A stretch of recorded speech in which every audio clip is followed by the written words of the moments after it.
Hi there. Do you know that some people can hear color, taste music, or see emotions?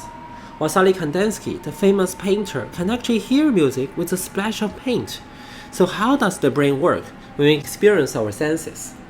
Hi everyone, I'm Baihan, and today I will be your tour guide to lead you through a journey towards the inner self of your perception.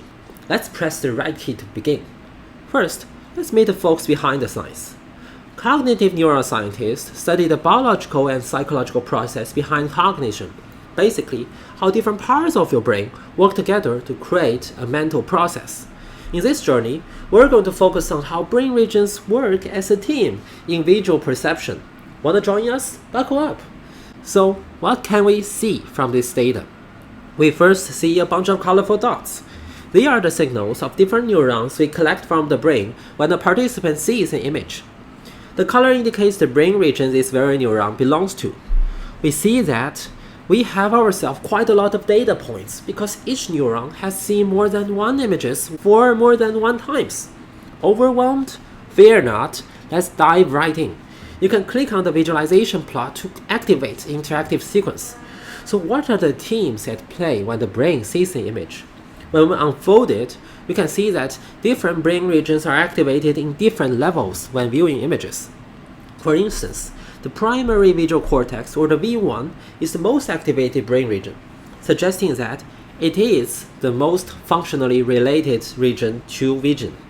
However, we don't know their causal links between their functions, at least not until we study the temporal sequence of these internal operations. We can hover over them to learn more about them. We dissect them by time slices. Now, we can see that different brain regions are activated unevenly across the time steps and in different ways. In other words, they work at different rates and steps. So by comparing them both in their absolute and relative amplitudes, we may unravel the functional and causal attribution of different brain regions in this task. And finally, we can visualize this spatial temporal pattern by assigning a weight in different dynamic stage and anatomical structures. Now, we have experienced the inner teamwork of your brain. We hope this exercise already gives you a taste of cognitive neuroscience, with much more to find out. Now let's arrive at our second stop, the research division of our brain adventure. We will dive into a single image to see how brain activities look like. Here are the images we show to our participant. Pick one. You can also search by keywords. Say, this one looks pretty nice.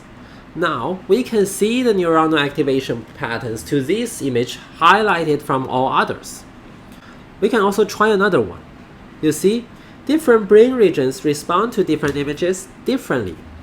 This shows that despite the overall trend we find in our last stop, individual cases are much more complicated. Here are future stops in our adventure. Are you curious about what happens when brain sees Taylor Swift, a dinosaur, or an alien? In Emulation Center, we train deep neural networks to mimic the functional activity profiles of your brain. You can feed it an unseen image or even live stream and see how this artificial brain responds. In the roads ahead, you can learn more about my field, computational neuroscience, a growing field that connects AI to neuroscience. Lastly, you can check out the process behind this project in the About page. Feel free to reach out or simply visit howbrain.work. I repeat, howbrain.work. Thank you. I hope your mind is blown.